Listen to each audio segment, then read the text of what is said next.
Right. So we've got Mm. Arno, Edwin, Jesse, Yehuda, and Tina. So we've got lots of facilitators. All right. Um, well, I'm going to be the first listener, and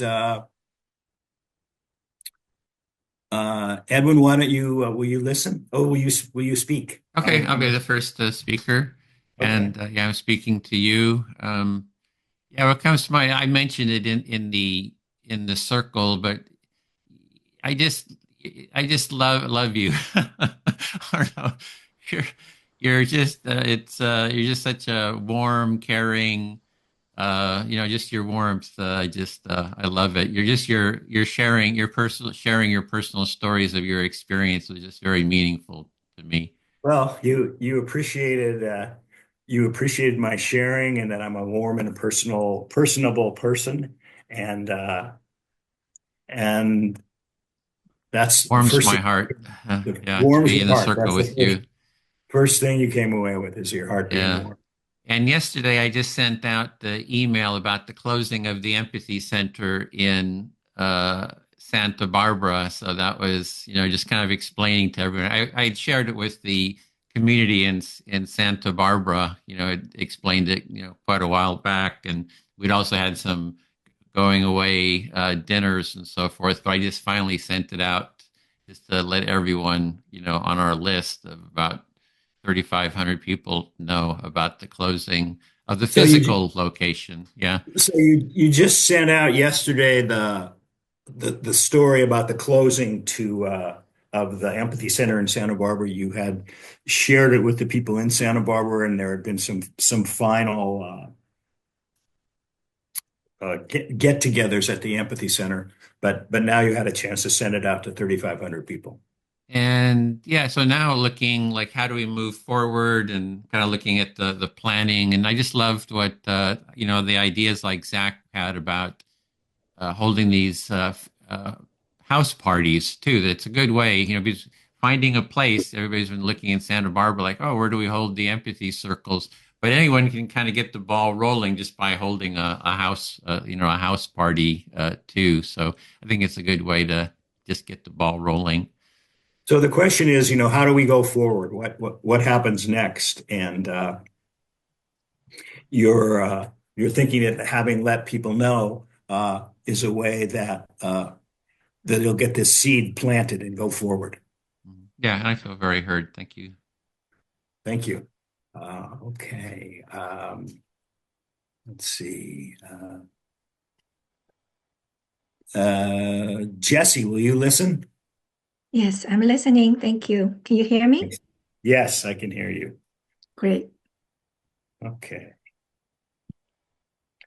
Get the timer going here. Excuse me. I had an interesting experience that happened over the last couple of weeks that I want to talk about. I'll make it personal. You had a couple of interesting experiences you'd like to talk about. You want to make that personal. I have a friend who's nearing the end of his life, and he asked me if I would help him get his thoughts in order from the standpoint of a will, because I am a lawyer. And I told him at the beginning that I was the wrong guy for it, that he needed to see an estate planning lawyer, but he would add nothing of it. He just wanted me to do it. A friend of you asked you to help him to organize his thoughts and put it down as a will. And you told him you are not the right person in the position to help. He need a professional estate planner. And I had two emotions that continued during the process. One was that I really wanted somebody else to do it, and the other was that as a friend, he's always asked me to do things in the past for him lawyerly, even though he knows I'm an immigration lawyer, and he's never once offered to pay me. So you have two emotions in your mind, in you come up going this process. One is you want somebody else to do this task. You don't think you're the right person. Two is in the past, he used your legal services. many times, but I never intend to compensate you for your So I was really, professional service. I was surprised that, that I took things personally from the standpoint of, am I going to get paid for what I do? And then, and my worrying hat is, am I going to get sued for doing this? So you had conflict feeling of, are you going to get paid this time, or are you going to get sued if it doesn't work out because it's not really your expertise? And, the surprising thing was here I'm sitting with my friend who's dying, taking notes. And it just seems surreal. What I really wanted to be able to do was just hug him and not do anything but love him and value the friendship time we've had together, for 40 years. So when you're facing him face to face, you feel it's something real happening in the present moment and appreciate 40 years of friendship. You just want to love him, and then all the other thoughts went away. And I had a chance to spend time with him and his sons yesterday. And before we sat together, before we sat together, I shared the overview about me not being the right guy with his sons, and I think they understood. So you had a time sitting together with his son and himself, three of you, and then sharing that you're not the right guy. You just want to be here to be as a friendship, but you're not the right person to do this. Thank you. I feel heard. Great. Okay. Yeah, Yehuda, Yes. can you be my listener? Do I pronounce your name right? Sure. Do I Yehuda. pronounce Okay. Yehuda? Okay, thank you. Um, I I listened to your speech and I'm very inspired from your research that the empathy. The first time I heard the word empathy was actually generated or invented by Carl Rogers.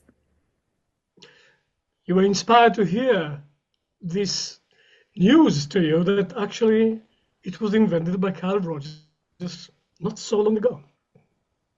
And I just recently get in touch with this empathy, the word empathy, and I am very curious to dig into what empathy is really about because I had opportunity to attend the empathy circle training in Santa Barbara in August, and since then it's leading me to more and more interesting to learn the empathy circle and the concept of empathy.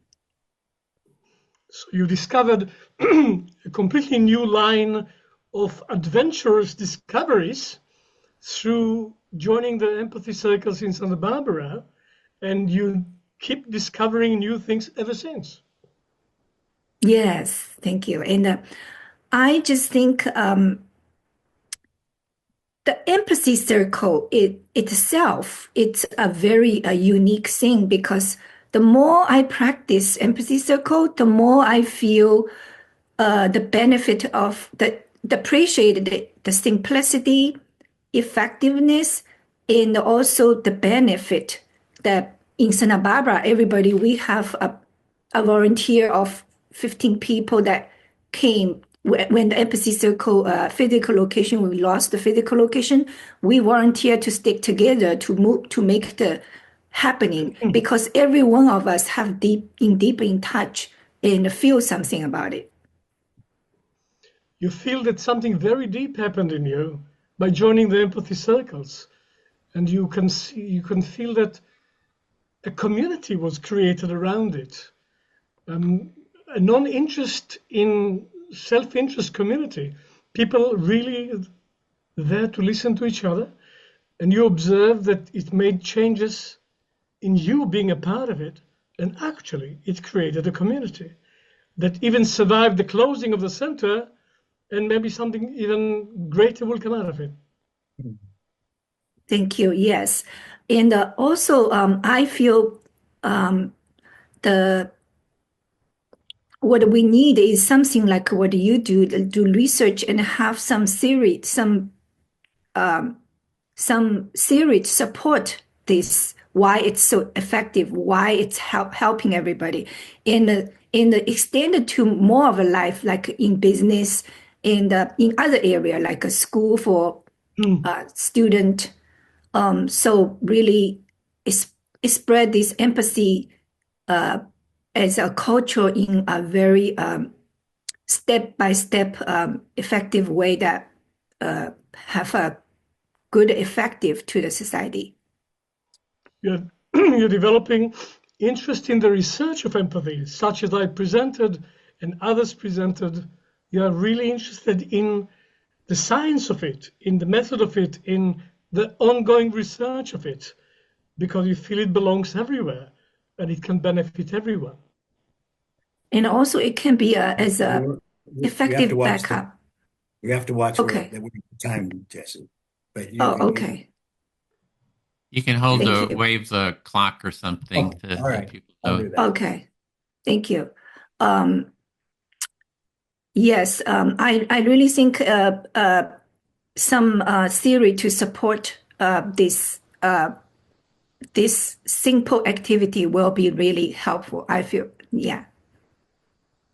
You believe that alongside doing it, thinking about it, methodologizing it, theorizing it, can be an additional development for this movement. Yes, I feel heard. Thank you very much. Pleasure. Thank you.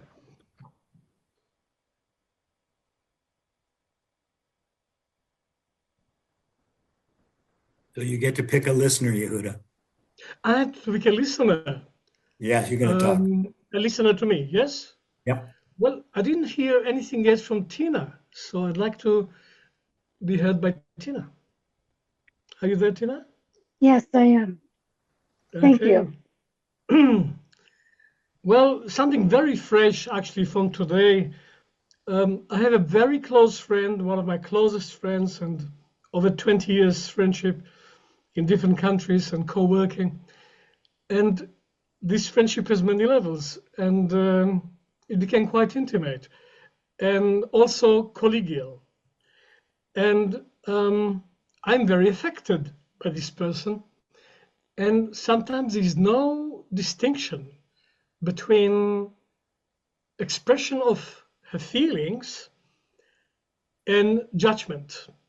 And so, because I'm so close to her, um, sometimes she gives herself the freedom to just express how she feels, but it is offensive, and I don't manage to distance myself in time just to observe it before it affects me. And she's always disappointed by that. So, what I heard is that you have an intimate but a collegiate relationship with a friend, and sometimes the way she conveys her feelings, the lines are blurred, and you question, there's a disconnect that you question in terms of judgment and how she makes you feel uh, in that moment. Yes, I am not getting it when she just expresses herself and when she is actually forming an opinion of me. So the I miss way these boundaries. so the way she's expressing herself makes you question how she sees you. Yes, yes. And because she's close to me, it can be very painful. And how she sees you, you find that it is not what you expected and it causes you pain. Yeah, it caused me pain and disappointment. Mhm. Pain and disappointment.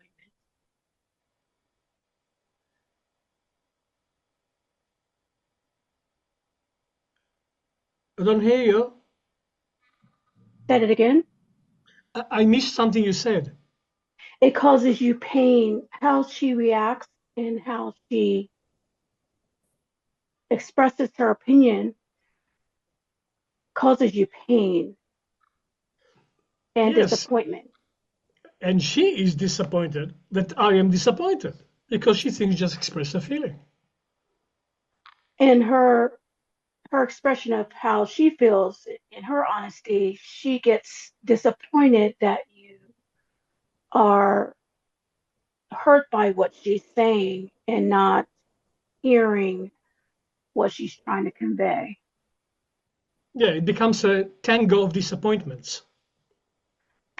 So then both of you end up feeling hurt and disappointed. But we are very vulnerable to each other because we're very close. So sometimes it creates a distance. So in that vulnerability, it what I'm hearing is that you're seeking some distancing or boundary to protect your And feelings.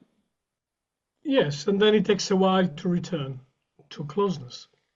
And so when that disconnect occurs, when you're trying to protect yourself from hurt, she senses that there's a distancing, but that's what happens because of the way she communicates to you. That's Yes, time. Just, yeah. yes, yes. Tina, I feel heard. Thank you very much. Oh, you're welcome. Thank you. Um, Okay. Arnold, will you be my listener? Yes. So I'll share my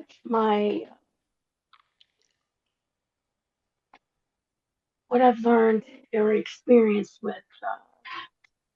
getting involved with empathy. I didn't quite hear you. You were breaking up. Do you mind repeating, Tina? Oh, sure. I think I'll just share a personal expression of what I've learned or what I've experienced through this empathy circle movement. So you're going to share an experience of what you've had by being a part of the empathy movement. Yes. So I have been dealing with intrapersonal conflict because battling for my health. So you've been dealing with intrapersonal conflict with people in your life. I'm dealing with intrapersonal In, conflict with an A, which conflict with myself. you've been dealing with intrapersonal conflict with yourself. Correct. Yes. People don't really address that personal conflict very often. People don't normally express that personal conflict. Mm-hmm. Because I'm taking a I decided that if I'm going to encourage empathy, that I need to look at myself. You've decided that in order to encourage empathy, the best thing to do is to work on yourself. Yeah. So metaphorically, I decided to take my shoes off and then step back into them so that I could reconnect with So my you've, life. so you've decided metaphorically to take off your shoes and step out of Mm-hmm. them and then step back into them to move forward in your life. Because it became clearer to me that I have been completely disconnected with myself. It's been clear to you that you've been disconnected from yourself.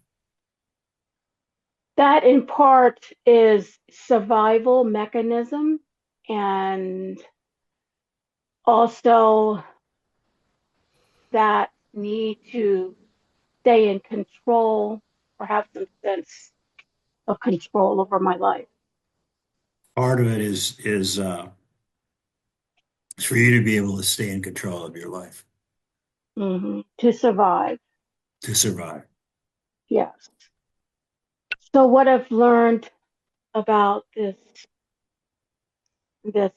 opportunity uh, to engage in empathy is that uh, I would show empathy to someone else, express, but I would not and have never felt compassion or been kind to myself. So it's been easy to give empathy to others, but Mhm. much harder for yourself, haven't been inclined to. And that's time. Said it again, I'm sorry. Are we at No. time? Yeah, you're out of time. Okay, You thank feel you. heard? You feel heard? I feel heard. Yes, thank you. All right. Thank you very much. Um, all right.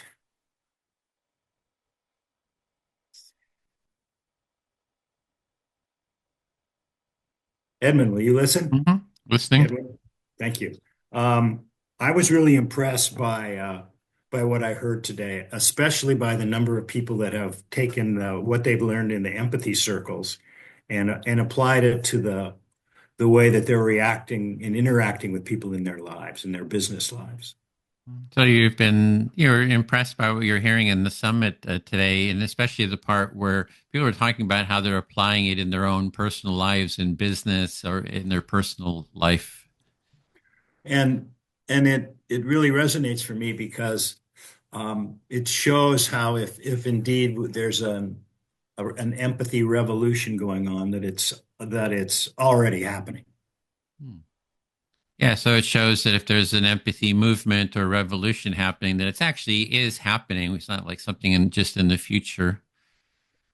And it's beautiful because unless people tell me in the circles that I sit in, it's mostly personal stuff. I'm not hearing it about how it's going out in any other way. So it's very inspiring. Oh, so it's inspiring to hear it kind of from the bigger picture, how there's sort of this movement because the circles you take part in, people are just talking about their own personal experience primarily. I liked Zach's idea about the house party. I thought that was a really neat and simple way to spread it locally. And really like the Zach's house party ideas. And I think that there's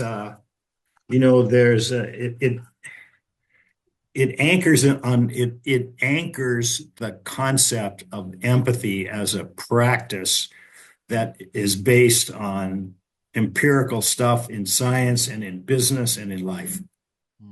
And you appreciate how this is grounding the empathy in something that's business oriented in life and in science. So it's not woo woo kind of.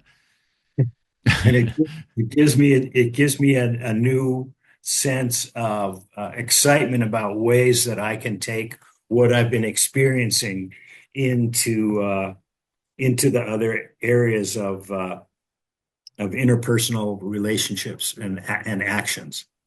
Yeah, so it's kind of it's just gives you ideas for how you can apply it to other parts of your life because it's not just fluff. It's there's something grounded there that you can expand on. Thank you. I feel heard. Okay, I'll speak to Jesse then. And you're muted. So I was hearing that, Jesse, that you were interested in like the more of the background science definitions of empathy. So I wanted to say a few things about that to begin with. You like to introduce some background on empathy definitions. In fact, I'm going to post into the chat a book on empathy, a history. So this is by someone who did a really good job about talking about the history of empathy. And not quite sure who got the notion that empathy started with Carl Rogers, but it was already started, the basic concept kind of got started in the 1870s, I think. Okay, great. You're introducing a book um, from Amazon. I saw the link. Yes.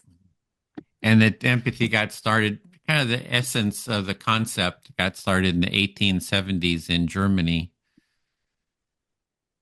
Empathy, the concept of The word, empathy yeah, and concept. started in 1870 in Germany. And it's had a long history. I mean, not a, that's a short history for a word, really. But I think Carl Rogers just really kind of consolidated and really created a firm foundation for an understanding of empathy. So he's like sort of really pivotal. So Carl Roger really bring it to an academic level to explain the empathy more grounded and more rooted, more professional way to understand. I think he merged the scientific and the practical. Like he did active listening, which is very practical. It's what, Arno is talking about. There's a practicality, a groundedness, and having that practice grounded it, and he developed that practice. But he also really articulated the science of it and did studies and so forth. So kind of merging those, making it a very grounded uh, concept. So he integrated the action the action we take to practice empathy with the science, theory versus practice together, and Hmm. he really solidified the empathy to actual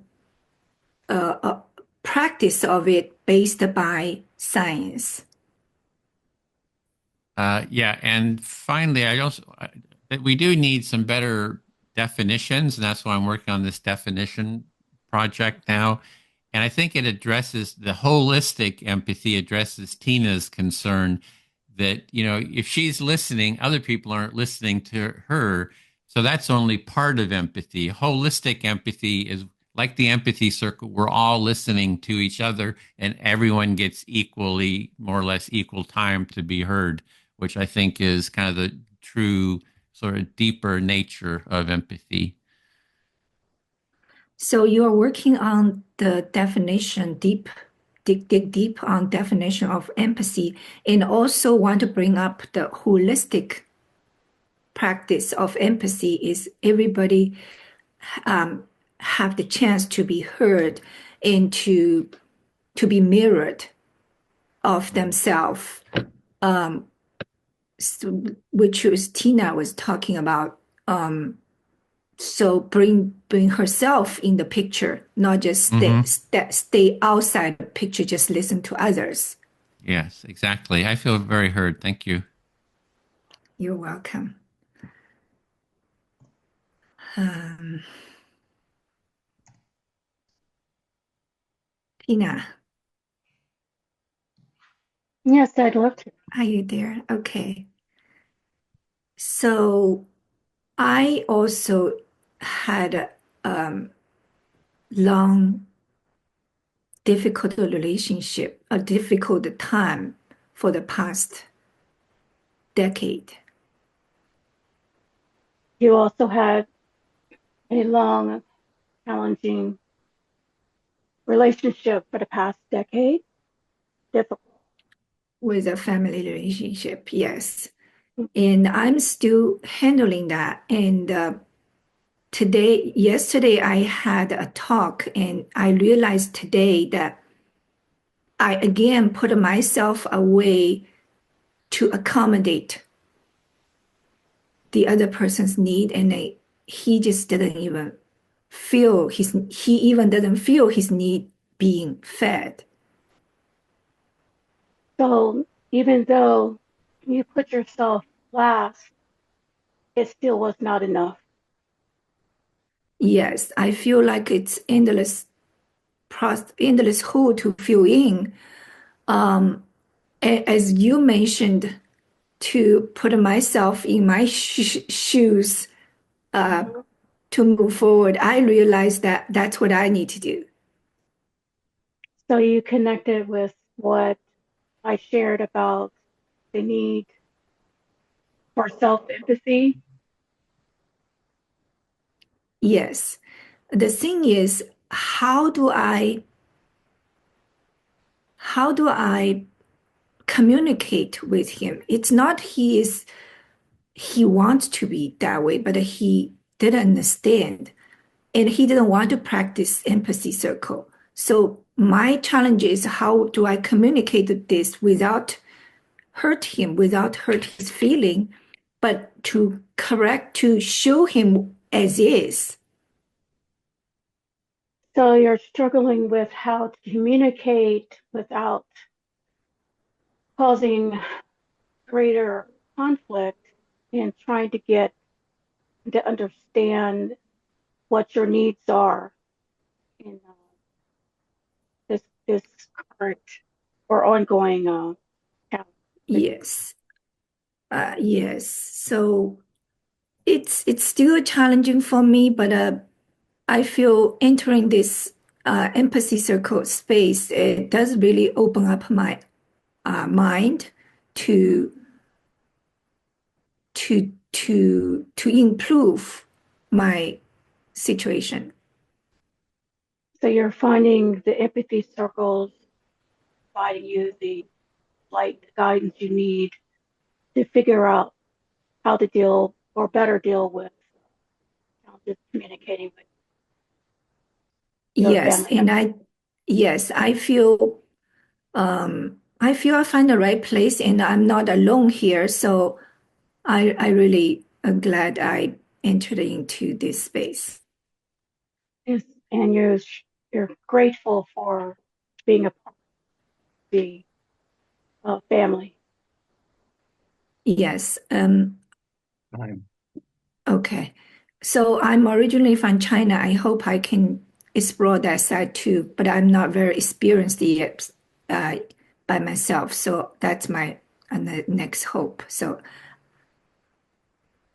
So your next hope is like cross-culturally applying empathy circles. If I understand you correctly. yes, I feel heard. Thank you very much. Oh, you're welcome. Thank you. Okay. Um, Edwin, would you be my listener? Listening. Oh, wait a minute. Actually, should I call on Jesse? Because I see I'm keeping an eye on time. Is that okay? Or I, Sure. Jesse, would you be my listener? I don't know. Sure. Okay, awesome. Thank you. Um, so actually, I'm sorry, you just spoke. I did want to get back to you, but is that okay if I do that? It's your yes. Does it choice. matter? Speak to whoever you want. Okay, okay.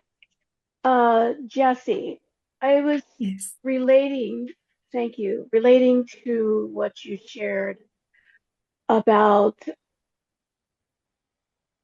really not feeling appreciated when you're putting forth a lot of effort, extending effort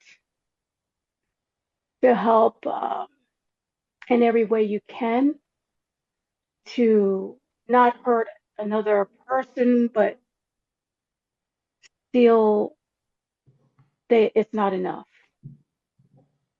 So you related to my effort to,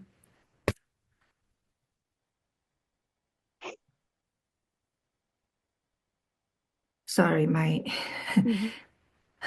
you related to my effort, a lot of effort into somebody for somebody's best interest, but not appreciated and then demanding more. Yes, yes. And I could relate to that because uh, I will jump to do anything I can to help someone. And So you can, okay, mhm, go ahead. Go ahead. I will do everything I can to help someone, whatever it is they need, question. And so feeling unappreciated, and I've been feeling. So you feel you like to help anything you can to Mhm. related to this effort. because you also had a personal experience, maybe can Yeah, share more advice. hmm So I'm really realizing as I look into self-empathy that I have abandoned myself and that I realize there is a disconnect that I'm now going back to do that internal work that's needed um, to understand expectations. So on your own, you feel there's a disconnection um, for yourself, the empathy for yourself, and you feel you need to do some internal work to change the situation. Yeah, I, I see that understanding how you got here, where you're at in that moment, that didn't happen overnight.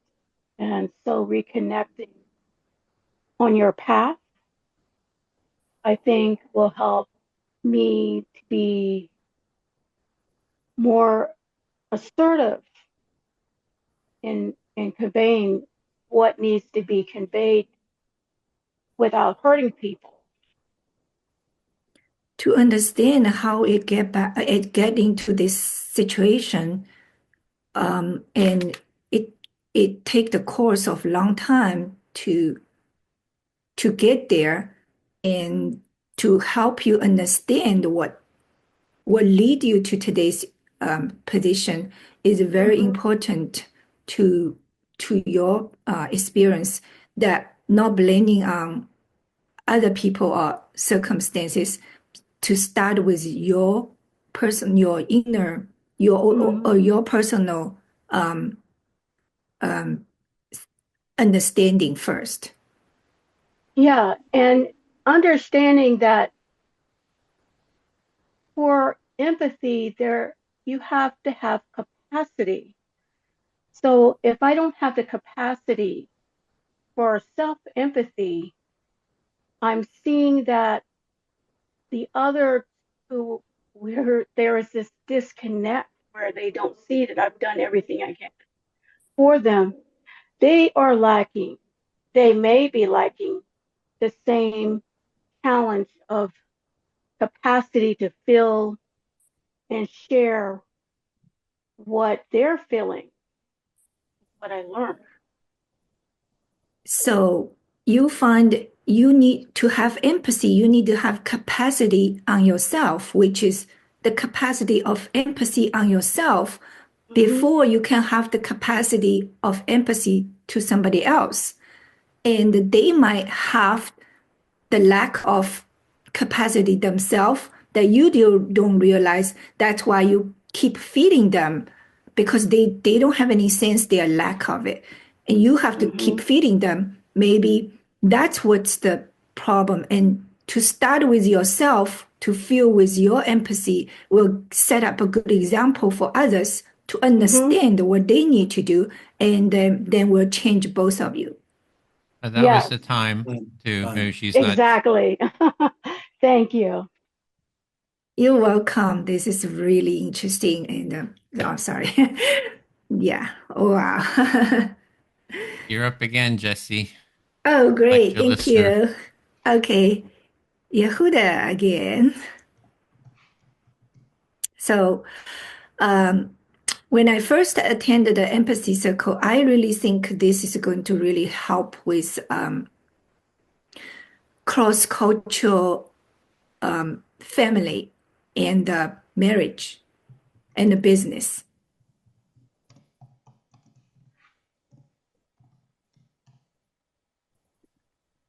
She selected you, Yahuda. I don't know if you heard Hi, that. Yehuda, can you hear me?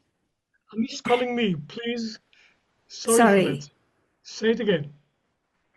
So when I first started with Empathy Circle, I really feel this is going to really help with cross-cultural family communication, cross-cultural marriage, and cross-cultural business. You felt right from the start that this has a great potential for cross-cultural relationship on all levels. Yes. So I was thinking about all the ways to can help. Then I start to when I really like what Tina said, I start with myself to experience this, what an empathy circle can do and what it really is. Well, you started to get a real experience of empathy, not just the concept of it, and you realized it made a big difference to you. Yes, and when I keep practicing, I keep finding more dimensions. What the empathy is what the empathy circle, the particular format we have, is helping us. Well, the more you experience it, the more you look at it, the more you see in it.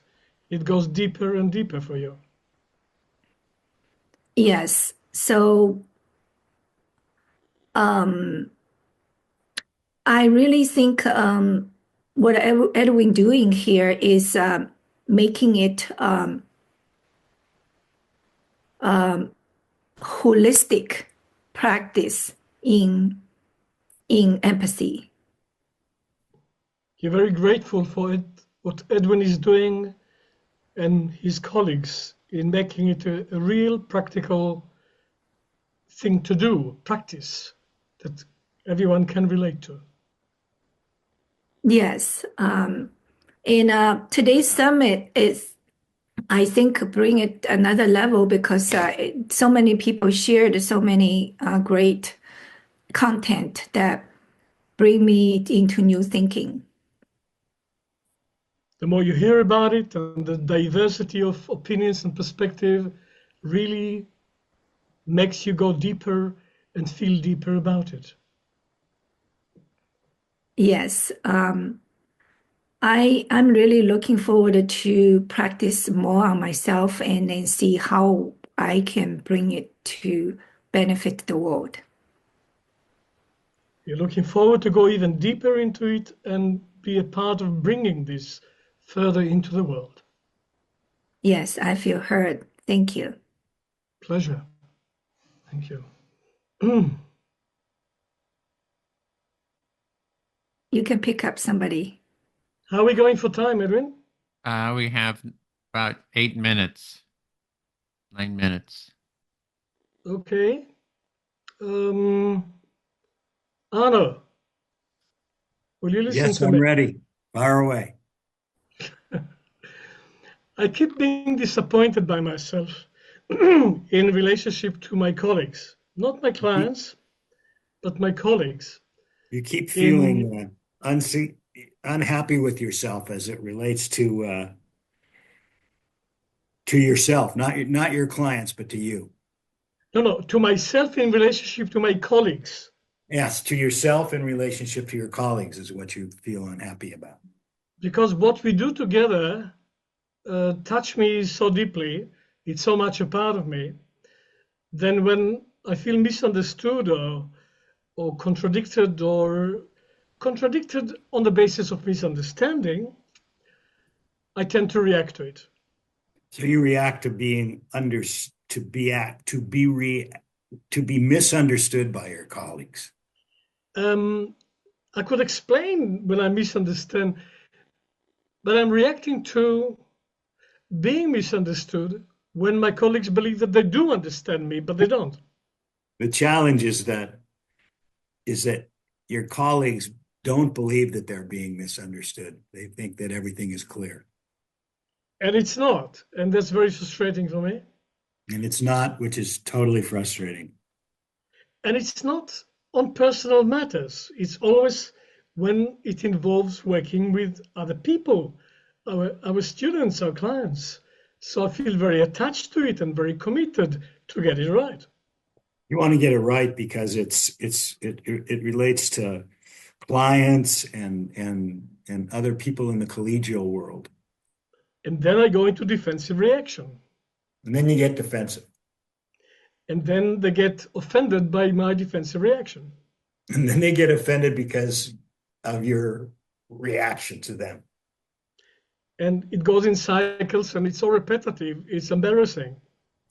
And it's very repetitive, which is embarrassing, Which makes me disappointed of myself. which makes you disappointed of yourself. Didn't find yet the point of leverage to get out of this cycle completely. You haven't found a leverage point to get out of the cycle. Which is a bit embarrassing, but I'm trying to help others and couples to do the same, but I keep being humbled by my own limitations. Well, you're humbled by your own limitations, even though you're trying to help clients and couples understand themselves. And it's okay to be humbled by my own limitations, but it's not comfortable when this is what I'm teaching. Well, it's okay to be humbled, but you're really challenged because you want to do it right so well. Um, I want to get over myself. You want to get over yourself. I do, really. Thank you. I don't compare myself with other people, but with my own potential. And I have Yes, someone. you compare yourself with not your own potential, but with other people, and No, that's no, I time. don't compare myself with other people. I only Right. compare myself with my own potential. So you don't compare yourself to other people, just with your own potential. Yes. So I accept it as useful humbling in So my position. you accept it. You feel humbling, and it's time. It is time. Thank you. I feel heard. You're welcome. Okay. Let's see. We've got time for one more. Does that seem right, Edwin? Yeah, I think so. 5 minutes. Almost Okay. 6 minutes.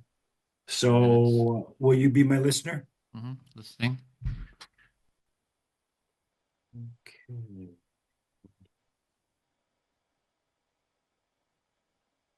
Got to get my timer going. Sorry.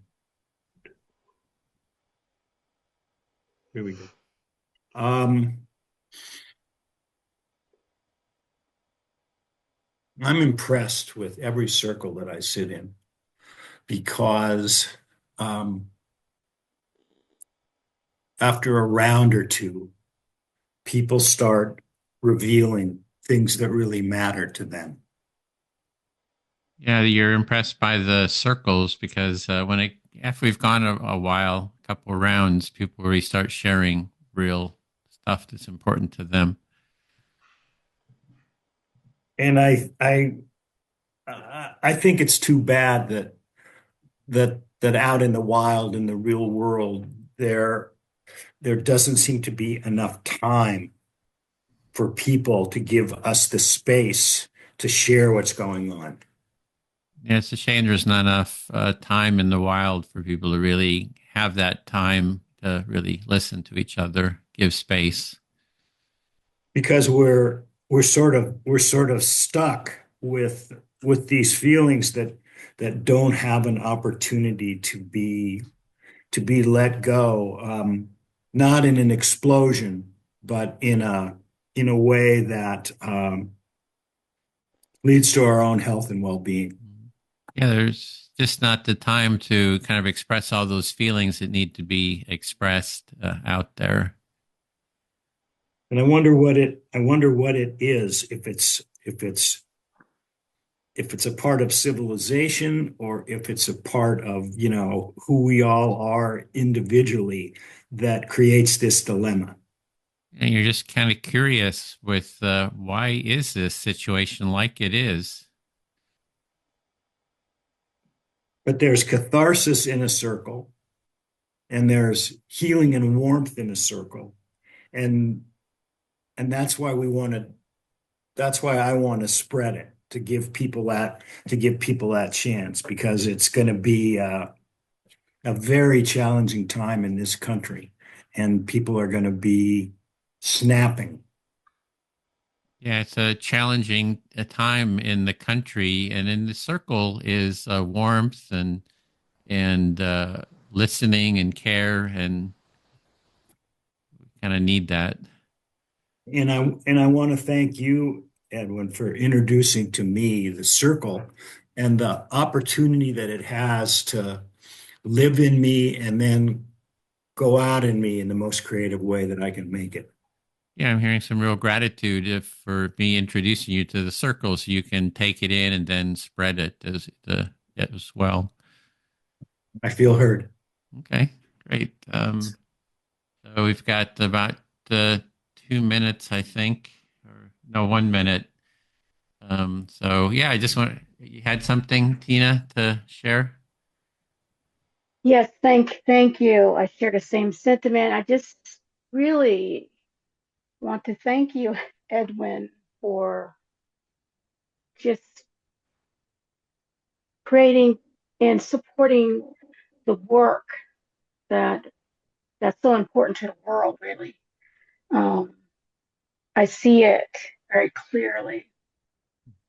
I felt the impact of empathy circles in my life.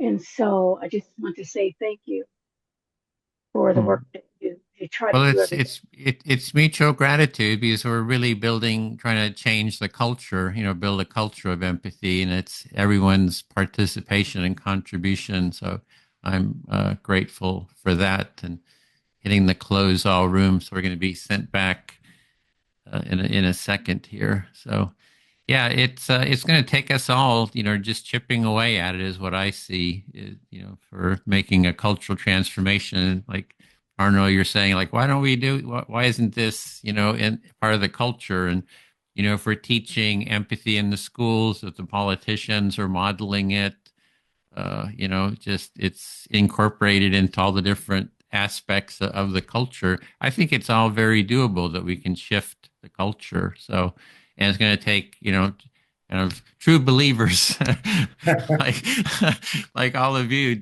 contribute for us all to contribute, towards that vision. Well, I'm going to head back to the main room. It's going to send us back in about 10 seconds. So thank you. Okay. Thanks. Thanks, everybody. In our Thank group. you. Thank you. Thank you, everybody. So good. Okay, I'm looking. Okay, everyone back? looking. Yep.